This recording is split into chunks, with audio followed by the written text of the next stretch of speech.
أعوذ بالله من الشيطان الرجيم بسم الله الرحمن الرحيم وبه نستعين صلى الله عليك يا سيدي يا مولاي يا رسول الله وعلى أهل بيتك المذلومين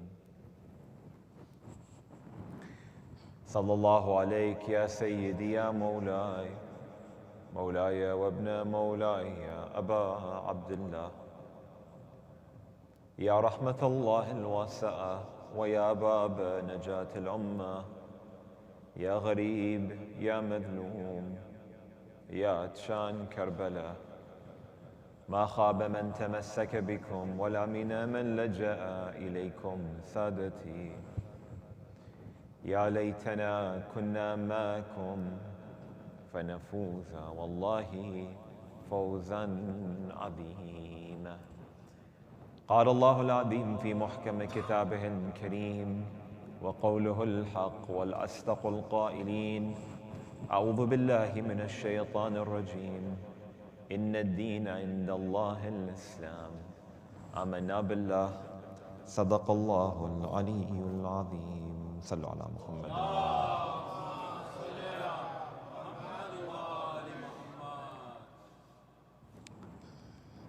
Today, no matter what country that you go to or what outlet that you examine, you will find an abundance of literature, rhetoric, language, specifically targeting and criticizing religion more broadly. In this country, for instance, in the United States, in a study taken in 2020, it suggested that 33% of Americans consider themselves spiritual but not religious. And this increase by the year 2025, predictions suggest that more than 50% of this country, in a matter of a year and a half, will consider themselves to be spiritual and not religious. Aside from reflecting upon what this phrase means in specific, we come and we see that there is a whole host of language and rhetoric targeting religion and faith communities in specific. A belief, for instance, that religion is outdated. A belief, for instance, that religion is no longer important in the world that we live in. A belief, for instance, that religion is in opposition with science. In fact, scientism, which is a reality that was born in the 17th or 18th century, but has manifested itself and developed its language over the last several decades, suggests that, for instance, the only real knowledge is the knowledge of this world, of this natural world. And anything of the metaphysical world or any conversation around rhetoric around the metaphysical world is totally insignificant and not relevant, and actually something that should be dismissed in its entirety. Religious communities, like we know, are not only under attack from the external forces of those who don't believe in God, but even within our own communities as well. Someone says, why do I need to go to the mosque when I could turn on the majlis online? Why do I need to participate in prayers? For I can actually get closer toward God when I'm performing exercises or I'm engaging in other sort of rituals that are not the standing and bowing and prostrating in this language that I don't understand in the first place. Why should I fast during the holy month of Ramadan? It only makes me tired and angry at my family. Let me do small things that increase my spirituality. There is nothing today that's more popular than this term spirituality. But at the same time, there is nothing that is that much more unpopular than the term religion or faith. And many times we see these two realities clashing with one another. But like we know within our tradition, if we go back to the roots and the rhetoric and the language, this religion of Islam, as taught to us in its purity by Muhammadin wa ali Muhammad, fills the spiritual void that so many within humanity are seeking toward allowing for their hearts to be fulfilled with. When it comes toward specifically targeting the religion of Islam, Like we know there is an abundance of rhetoric, Islamophobic rhetoric, that has been utilized over the last 15 plus years in order to isolate Muslims and the religion of Islam. If you go to any library in this country, if you go to any bookstore in this country, if you go on Amazon and type in books on Islam, you're going to find dozens upon dozens of books by Islamophobes. The most famous, perhaps amongst them, a guy by the name of Robert Spencer. Many of you must be familiar with him, who has written language attacking the Holy Quran, speaking in really poor language about the Messenger of God, alayhi salam. But if we rewind the history of this country to the late 80s, and specifically 1996, you see this really important book written by a man by the name of Samuel Huntington, a book famously known as Clash of the Civilizations, a book that has been studied, a book that has been reflected upon and deduced until today is so prominent in college classrooms around this country, in which he posits his famous thesis around Islam versus the West, this truly fabricated rhetoric positing the Western world being in total opposition with the religion of Islam, and that eventually they're at the point of clashing, thus leading to the fact that we need to making sure that we are not allowing for Islamic rhetoric and Muslim communities to develop within this country. Till now, if you take a look, and if you just Google Clash of the Civilizations by Huntington, 1996, you will see that this particular thesis and this particular book has been studied by some of the most sort of meaningful and the most influential and charismatic right-wing politicians in this country, and it was actually utilized by our past president, TD backwards, right, 45, in terms of his campaign leading up to his presidency in 2016, where he utilized language consistently dismissing Islam and Muslims. My friends, I say all of this as an introduction for us to realize that there is a movement today by academics and by scholars from various parts of the world toward isolating the impact and the meaning of religion and religious community specifically. And for today's discussion, insha'Allah ta'ala, I want to reflect upon this question of whether or not we actually can take any benefit from religion more broadly, and then more specifically from the religion of Islam. Does Islam make more meaning or allow for more growth or cultivation of my heart than what someone else might suggest on the peripheries or on the externals? Or is Islam solely a faith and solely a religion, like many would often claim that the only purpose or the only objective of religion is to cultivate a relationship between the individual and God? The assumption is, again, just to throw this out, that the purpose of religion is that it's only for an individual in terms of their relationship with the Creator. So all of this talk about how religion brings benefit to community should be thrown into the trash. I want to respond toward this particular query or this particular question in three different dimensions. The first dimension in terms of understanding the historical roots of religious criticism. Secondly, toward diving a little bit deeper into the language around the dismissal of religion. And thirdly, how the Holy Quran and ahadith of Ahlul Bayt alayhim salam actually emphasize that the religion of Islam and this faith that we love and that we adore and that we subscribe to is far more meaningful than solely our relationship between us and Allah subhanahu wa ta'ala, but also allows for impact in the communities that we live in. So let's jump right into dimension number one. But before that, one salawat ala Muhammadin wa ali.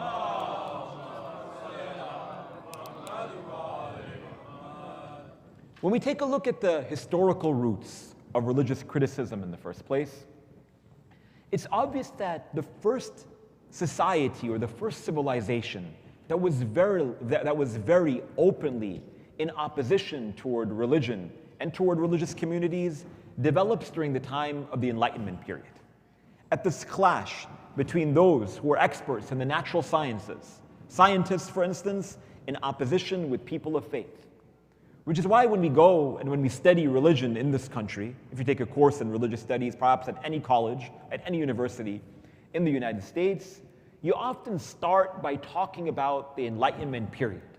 and how scientists were in total opposition with the church, who sought toward dismissing the entirety of the natural sciences, and who made really strong violations and claims against the most important, groundbreaking scientists of their time. Individuals like Galileo and Copernicus, who when they came forth and they claimed that no, the earth is not the center of the world, we know exactly what would happen to them.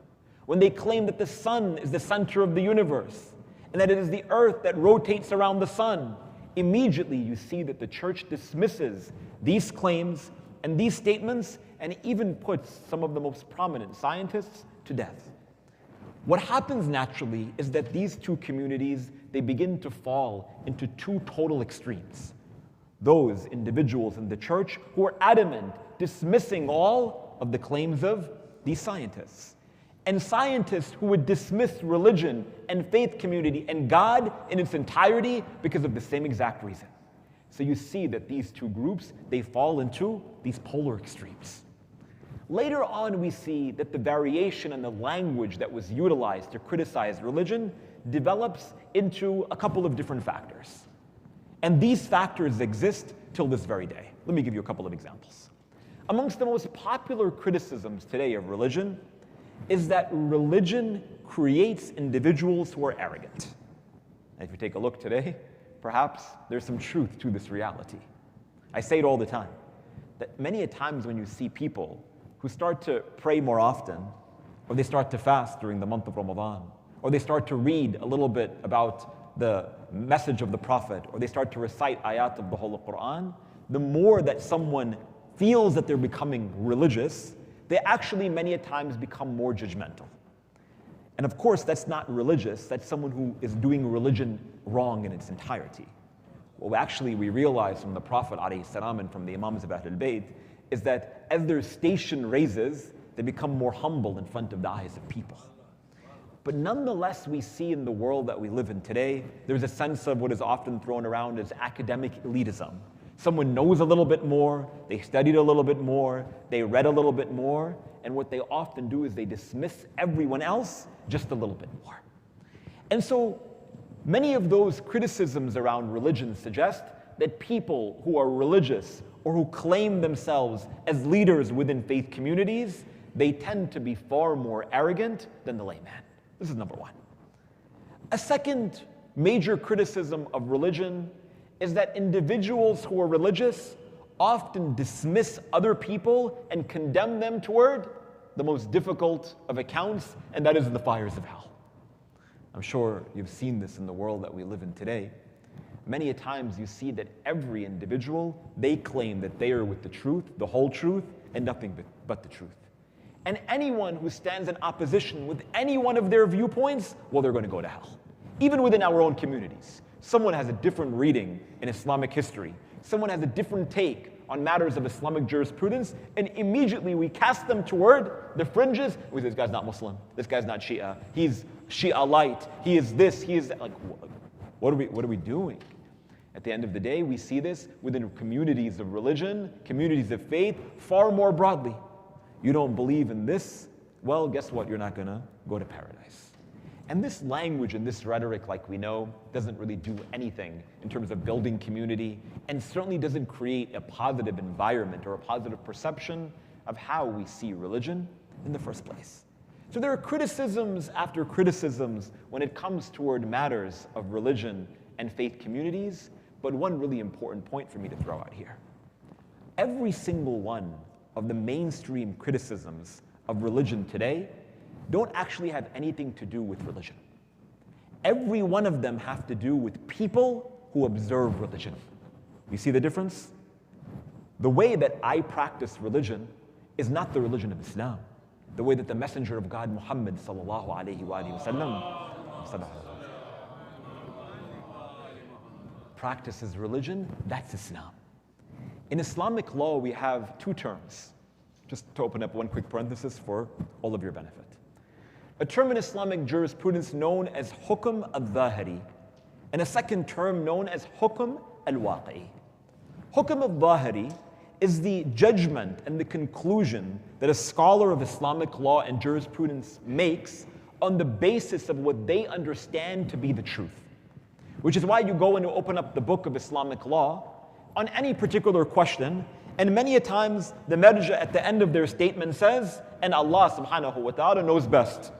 Because in accordance with their research and their understanding, they came to this conclusion.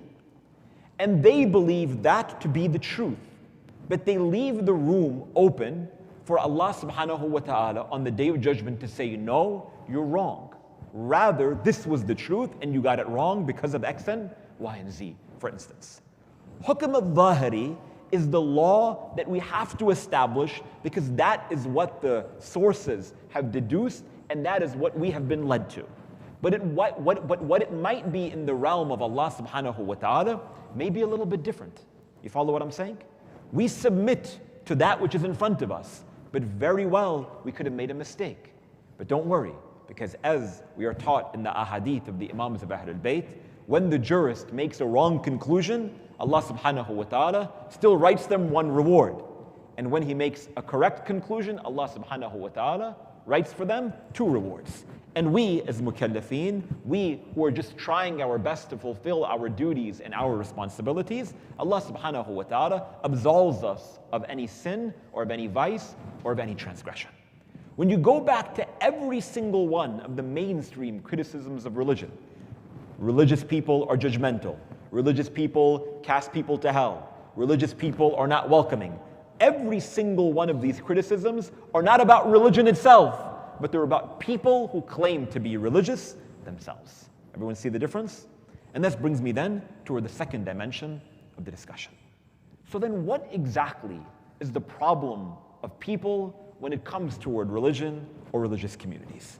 There are a couple. I want to run through two really, really quick, but nonetheless super important points of why so many people have so much animosity toward religion. The first one of these is the belief that religion controls people. You hear this all the time. Why does God tell me to pray? Let me just do whatever I want. God has given me my own body. Don't tell me how I should dress.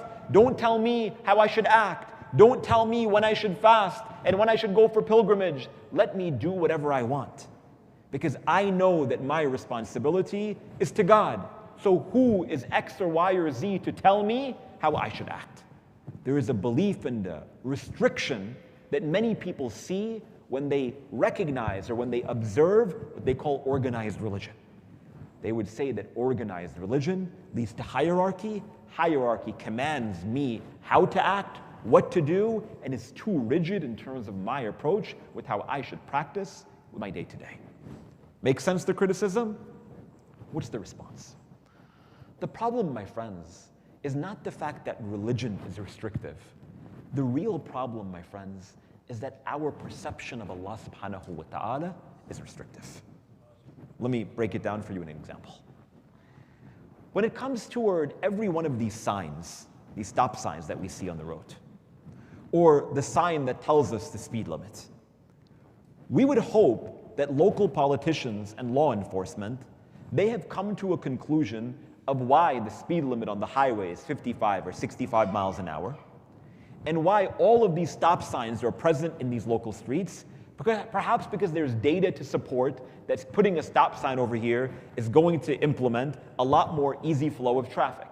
And that someone who drives more than X amount in this speed limit in this particular area, they could be led to a sense of detriment to themselves and toward those around them at the same time. We might disagree, and we might say, I don't really care what the stop sign has to say, nor do I care what the speed limit has to say. And we act in accordance with the way that we feel is the right way to act at that given point. Keep this to the side for one moment. The idea is, hopefully, that law enforcement, local politicians, and we never want to assume that they are good people, right? Let me just throw that out there in parenthesis. But nonetheless, let us assume and believe that they have best intention by putting out all of these stop signs and all of these speed limit signs for the best interest of the community at large. Many times people can buy into that. But for some reason, when Allah subhanahu wa ta'ala, He legislates law for us, our perception of God, like we talked about last night, is so negative. Allah subhanahu wa ta'ala is telling me what to do. Who is God to tell me how I should act? Our arrogance and our pride. Rather, we forget that Allah Azza wa Jal, He is Arhamar Rahimeen. He is the most merciful of those who show mercy. Allah subhanahu wa ta'ala, He commands us to these laws because He loves us, because He cares about us, because He wants our growth and He wants our success. When my children wake up in the morning, they tell me, Baba, I don't want to go to school. I tell them, doesn't matter, you have to go to school. As they get older, they're going to be thankful for the fact that I never let them sleep in when they didn't want to go to school, because they realized that them going to school all of these days, in first grade and in second grade and in third grade, and I hope they're listening right now on the women's side, one day they're going to come and they're going to say, thank you, Baba, because you pushed me to go to school. I became whatever I became in terms of success. I learned all of these things. And if you didn't hold me to account, you didn't scold me when I did something wrong, you didn't push me to go, I would have ended up someone who is totally different than who I am today. Because at the end of the day, we keep a good opinion of our parents. We keep a good opinion of our teachers. But when it comes to our opinion of Allah subhanahu wa ta'ala, Allah's angry. Allah's so mean. Allah's so restrictive. No. If we just change our perception of who Allah subhanahu wa ta'ala is, this God of mercy, this God of love, this God of beauty, this God who is so patient with us, this God who wants our success at every moment and at every juncture during the course of our life, we wouldn't see law as restrictive. We would see it as a mechanism for our growth and our development and a means to mold us into allowing for us to be amongst those who attain the height and the pinnacle of human perfection. So number one, when someone claims that I hate religion because religion is so restrictive, it's not the fact that they see religion as restrictive. It's the fact that many a times their perception of God is so negative and they see so much darkness as opposed to the beauty of who this Lord of ours truly is. A second major criticism of religion, many a times today, suggests that, again, like I said before, that religion doesn't allow for the growth of communities and civilizations and the success of the human being more holistically. It only makes individuals resort to their own homes and worry about themselves and their relationship with Allah subhanahu wa ta'ala. And I want to respond toward this query that is, again, very evident many a times in many pockets in the world that we live in today, with the third dimension of our discussion. How is it that religion is actually beneficial, not only to the individual, but to our communities at large? Let me go through a couple of important points. Number one, my friends, is that when it comes toward this perception that religion does nothing in terms of its offerings to community and society, number one, religion feeds for every single human being the intellectual curiosity that we have from a very young age. Let me explain. A child, when they're very young, in the early stages of their development, from the months of 6 until 18, 6 to 18 months old, a child is often very curious, which is why when it starts to develop its ability to see various colors, it starts to look up at the sun, starts to look up at the sky. It is sort of more desirable when it sees colors that are really bright, like that of red or orange or yellow. Because innately within the human being, we're a curious human being. Have you ever seen a child the first time that it put its feet in the water in the ocean or the beach? Or the first time that a child is playing with sand? Or the first time that a child puts their feet in grass? Again, that child is in a moment of utter happiness and contentment and bliss. As that child gets a little bit older, every single one of us, we experience the same. We went and we asked our parents, why is the sky blue? Why are the clouds white? Why is the grass green? And we asked question after question in the stage of our curiosity from ages 2.5 to about 4. What happens many a times is that this curiosity that we have, the door gets shut. Why? Because of us. Us as parents, us as community, us as society. I don't know why the sky is blue. It's blue because it's blue. I don't know why the grass is green. Who cares? I don't know why it's raining today. Just stop asking me questions. And so we close that door of curiosity, and when we do that, it becomes that much more difficult to pry that door open later on during the course of our lives. You see, my friends, Allah subhanahu wa ta'ala has created the human being with essential questions that we consistently need to answer. Where did I come from? Where am I going? What is my purpose in this world? Many a times people ask questions exactly like these ones. But it's so easy for them to dismiss the questions the minute that these questions get posed in their mind. You see, Allah subhanahu wa ta'ala has created us with the fitrah, this innate nature, this innate potential for us to see the reality of the world around us. But this curiosity that we have has been stunted. So when someone asks the question to themselves before they go to sleep in the darkness of night, why am I here? What is my purpose? Why didn't God create me during the time of the Prophet of God? Why didn't I live on the day of Ashura with Imam al-Hussein? Why do I live today in the year 2023? Why don't I live in the year 3023? These questions are valid questions. These questions are good questions. But it's so much easier for me to dismiss them immediately and think about what I'm going to have for breakfast tomorrow. Why? Because it occupies too much time in my mind. And we don't have time for that. Allah subhanahu wa ta'ala, in the religion of Islam, has consistently told us to think about these questions and to reflect upon the nature of your own creation at every opportunity and at every juncture during the course of your life. Let me give you an example. God says within the Holy Quran, سَنُرِيهِمْ آيَاتِنَا فِي الْآفَاقِ وَفِي أَنفُسِهِمْ, that we have placed our signs in the horizons and within their own selves. Everywhere around us is the sign of Allah. The sun, the moon, the stars, the oceans, the trees, the rivers. These are all signs of Allah subhanahu wa ta'ala. How many times does God tell us within the Holy Quran? And we rotate the night into the day and the day into the night. How many times does Allah subhanahu wa ta'ala begin a verse within the Holy Quran and says, Alam tara, do you not see? Do you not see? It literally means put down the Quran and go out and see. But for whatever reason, again, we're always looking down and we don't look up.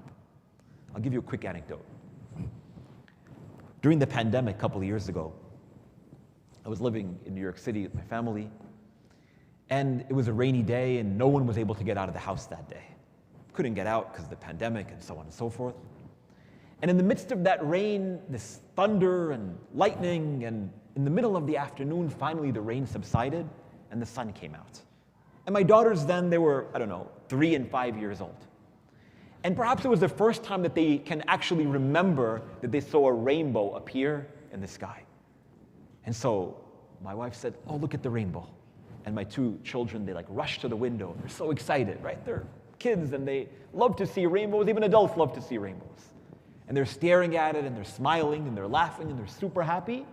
And both my wife and I, we got our phones in order to take a picture of my kids looking outside the window, looking at this rainbow. My older daughter, she says, Baba, give me the phone. I said, for what? She says, I want to take a picture of the rainbow. I says, you're looking at the rainbow. Look out the window. Why do you want to see my phone? She says, then why are you taking pictures? And I said, oh, you're right. Why am I taking pictures? I'm trying to tell her to appreciate the blessing of Allah subhanahu wa ta'ala, but I'm not teaching her any sort of a good example. I'm literally capturing it on my phone as opposed to utilizing the moment as a learning opportunity. We're so busy looking down that we forget to look up.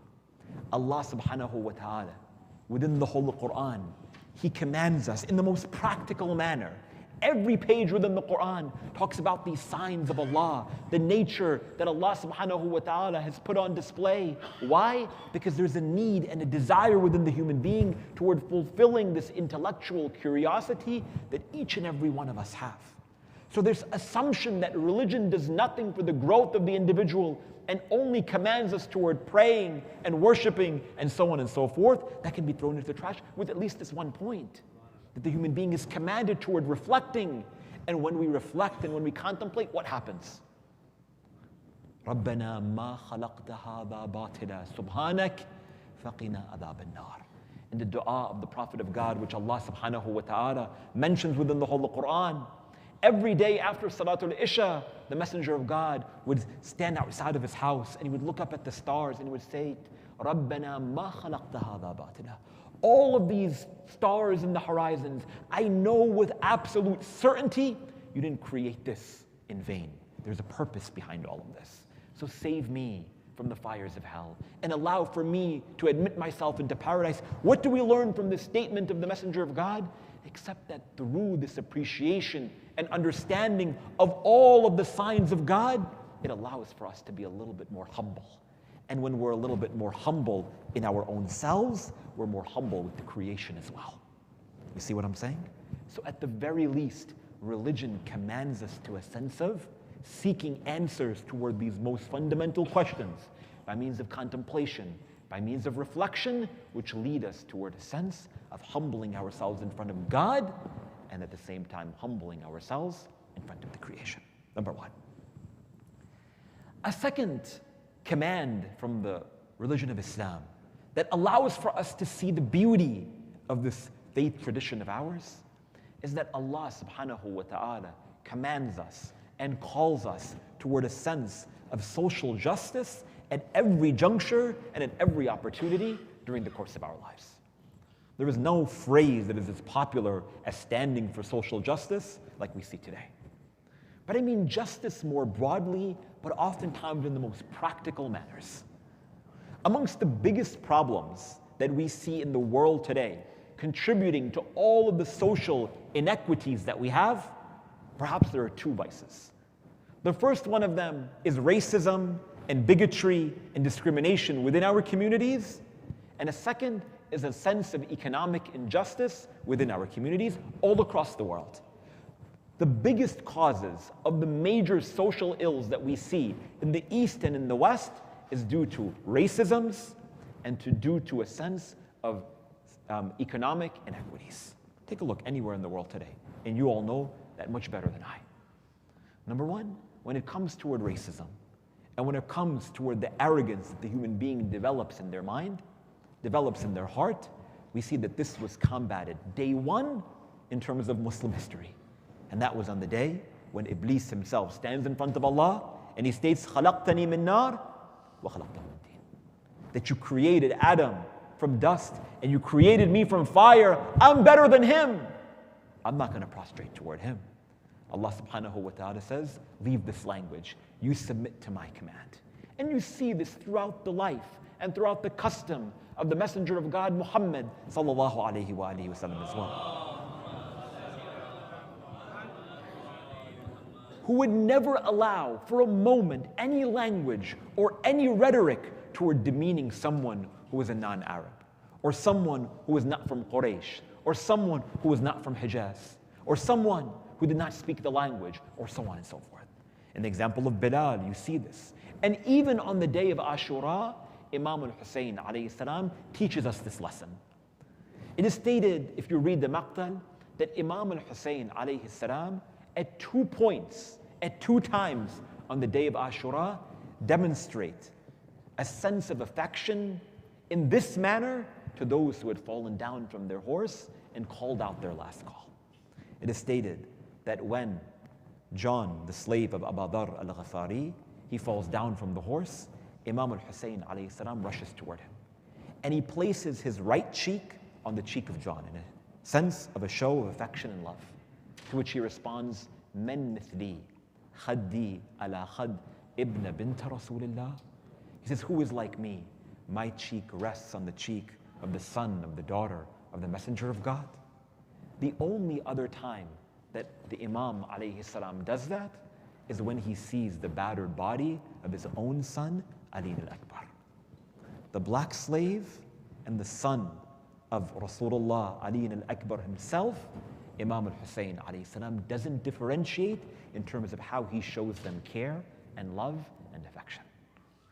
On one level, the religion of Islam totally abolishes this notion of superiority because of language, because of tribe, because of clan, because of so on and so forth. And on the side of economic justice, we see it in its most obvious fashion.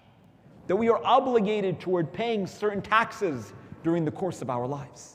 We have to pay khums and we have to pay zakat and we have various sadaqat.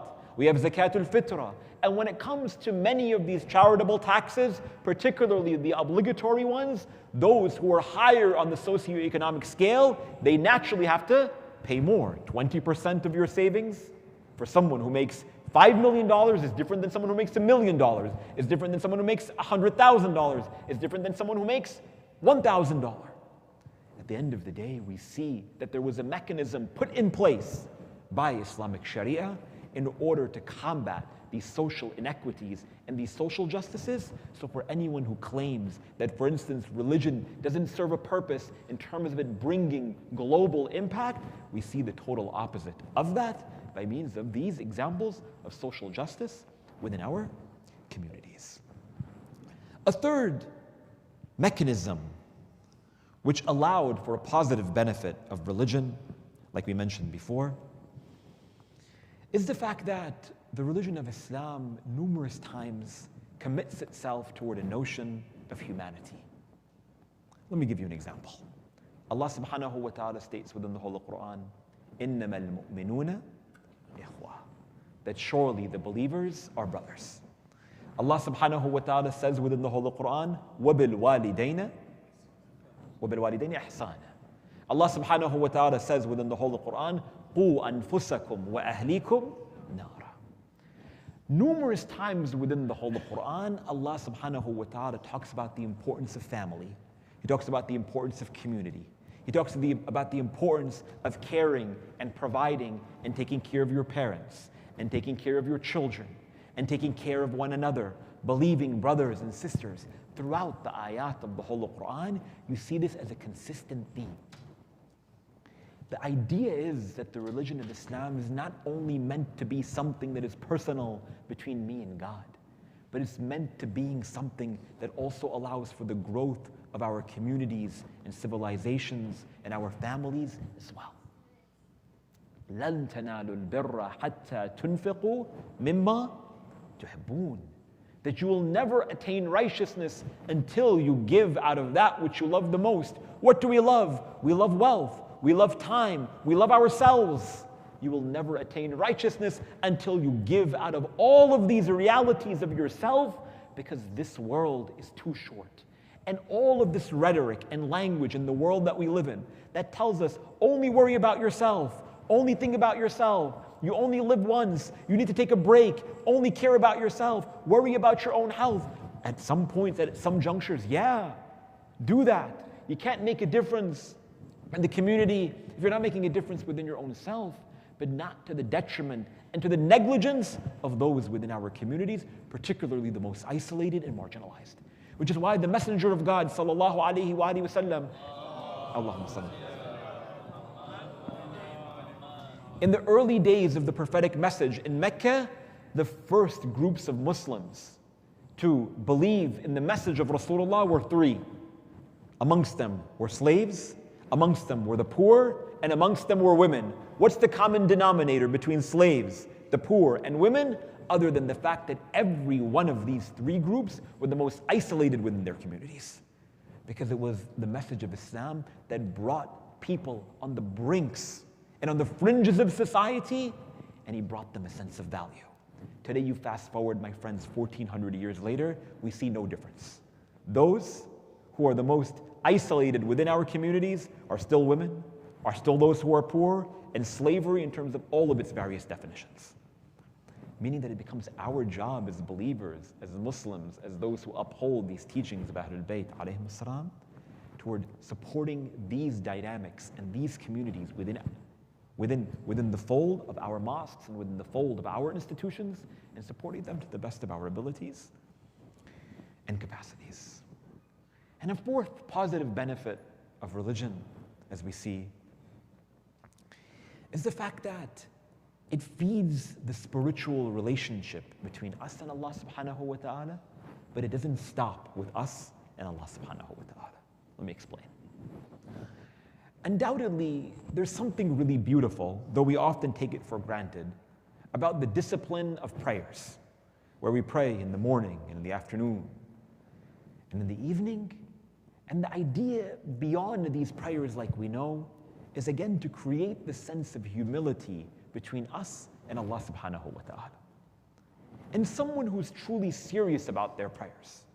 As we learn from these most perfect and beautiful of examples, and that is the Prophet and the Imams of Ahlul Bayt, peace and blessings be upon them, what we learn from them is that their obedience and their worship of Allah subhanahu wa ta'ala allowed and cultivated within their hearts a sense of care for the communities that they lived in. Let me explain. When we talk about the Prophet of God, like we just mentioned, no one worships Allah in the same rigor and in the same manner as Rasulullah Muhammad. No one. But it was the Prophet of God who was also ready to support the most marginalized within his communities. Similarly, when we talk about Amir al-Mu'mineen and his worship and his obedience, we know everything about the merits of the worship of Ali alayhi salam. But very little do we talk about the generosity of Ali alayhi salam. We narrate these anecdotes and these stories about how Ali was in the darkness of night. He was walking in the streets of Kufa and he sees that elderly woman who was carrying the wheat and the barley and so on and so forth. We mention in passing how Ali ibn Abi Talib was the caretaker of the orphans and the widows of Kufa and so on and so forth. But very little do we spend time toward understanding what exactly allowed for Ali to be Ali in that manner. You see, my friends, his worship of Allah subhanahu wa ta'ala at night cultivated within his heart the fact that he was ready to care for the orphans and the widows of Kufa. Zayn al-Abidin, what do we know about Ali ibn al-Hussein?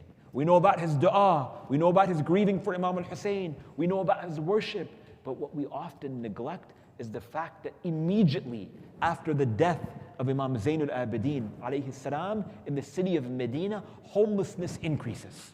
Homelessness in the city of Medina increases the day after the martyrdom of Ali Zayn al-Abidin.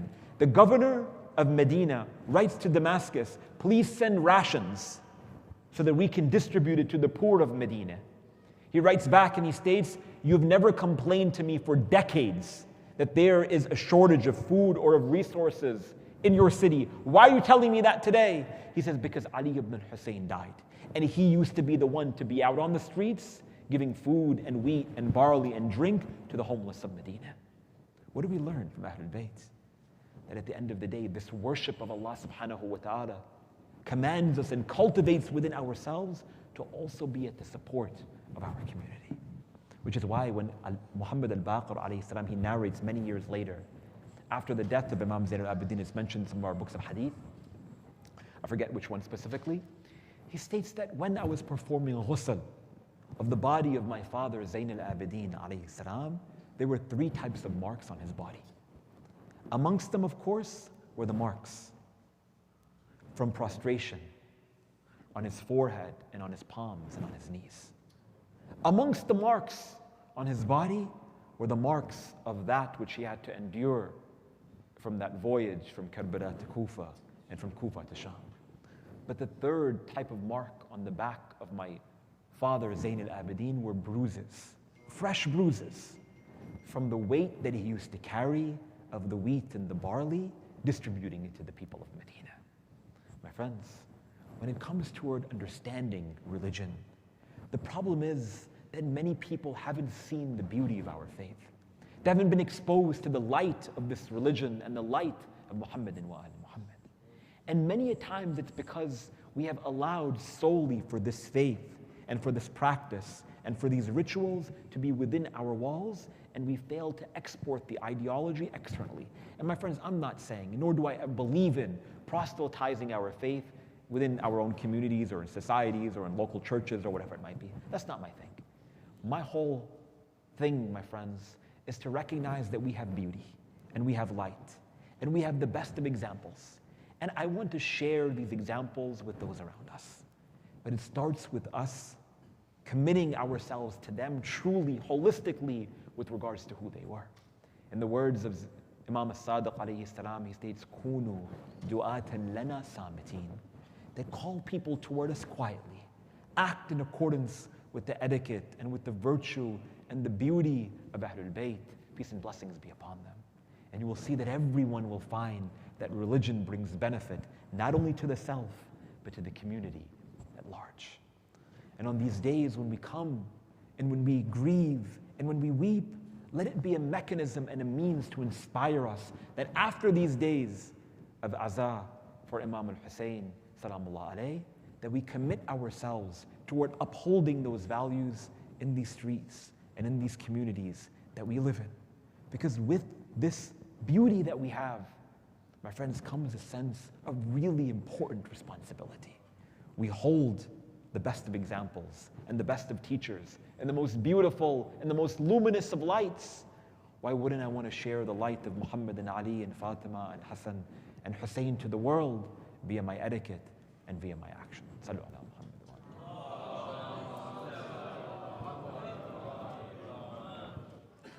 My friends, in these early days of the month of Safar, we know that they were incredibly difficult and trying on the Prophet's family, peace and blessings be upon them. And from what we understand and recollect within history, are only a few glimpses with regards to their incredible tragedy, peace and blessings be upon them. And we don't know truly the impact or what it is that they had to endure, particularly these women and children, these granddaughters of the Messenger of God and of Ali and Fatima, peace and blessings be upon them. You know, sometimes you see a child who's really tired. They haven't slept really well. You feel bad for them. They're screaming, they're crying, they can't eat. And you look at them and you wonder, or a child that is sick, a child that is ill, your own children, when they can't sleep at night because they have a fever, we hold them close to us. We do the best that we can toward offering them some sense of solace. And a child that is going through an illness, that is tired, that is not feeling well, the only thing on their minds is their parents and their belief that their parents are the only ones who can bring them a sense of comfort and contentment and solace. Now I want you to imagine, my friends, what the daughter of Abu Abdullah al-Hussein alayhi salam had to feel and what she had to endure on nights and days like these as she was in the prisons and in the dungeons of Damascus. It is said that on that night, she was asleep when she had woken up and she had gone to her Aunt Zainab and she says, "Oh, my Aunt Zainab," she says, "where is my father, Abu Abdullah? You told me that he went on a trip, but I cannot sleep, I cannot eat, I cannot drink. Please bring me my father, Abu Abdullah." One by one, the women, they tried to console the daughter of Abu Abdullah, when all of a sudden it is said that the guards from within the dungeons of Damascus of Yazid ibn Muawiyah, they say toward Zayn al-Abidin, they say toward Zainab, "Why is this girl crying? Why is this girl screaming?" To which they say that she wants her father, Abu Abdullah. It is said that they send a messenger toward Yazid. Yazid says, "If this girl wants Hussein, then give her Hussein." And he pushes forth a platter with the head of Hussein on it, covered with a cloth. It is said that a few moments later, as this daughter of al-Hussein is weeping and she's grieving loudly, they present it in front of her. She looks up with tears in her eyes. I don't know what she had to endure. I don't know how she was feeling at that moment, but she looks up at these vile men and she says, "I don't want any food, nor do I want any drink. Just give me my father, Hussein." At this moment, they say, "Remove this cloth and you will see your father, Abu Abdullah." At this moment, she removes this piece of cloth and she sees the dismembered, decapitated, severed head of Abu Abdullah al-Hussein. She calls out, "Man alladhi aytamani?" Who is the one who has orphaned me? Who is the one who has dyed your beard in your own blood? Who is the one who has bruised your forehead, O my father, Abu Abdullah? She holds the head of Imam al-Hussein close toward her. She begins to clench onto it really tight. She sits down on the ground. She lies down weeping and crying. At this moment, Zainab alayhi salam, she sees her in this state. She goes toward her. She tries to console her. But Imam Zainul Abidin says, "Inna lillahi wa inna ilayhi raji'un." "Oh my Aunt Zainab, leave my sister, for she has returned back toward her father, Abu Abdullah, in the world beyond this one." But some narrate that after they took the body and they performed the ghusl, that one of the ladies, they come towards Zayn al-Abidin and they say, Yabna Rasulullah, my condolences to you on the death of your sister. But let me tell you, when I was performing the ghusl, I saw these marks on her body and I'm worried about what disease she may have died from. Imam Zayn al-Abidin says, oh my sister, those bodies, those wounds on the body of my sister were not of any disease, but they were from the whips of Shibr bin al-Jukshan on the night of the 11th of Muharram.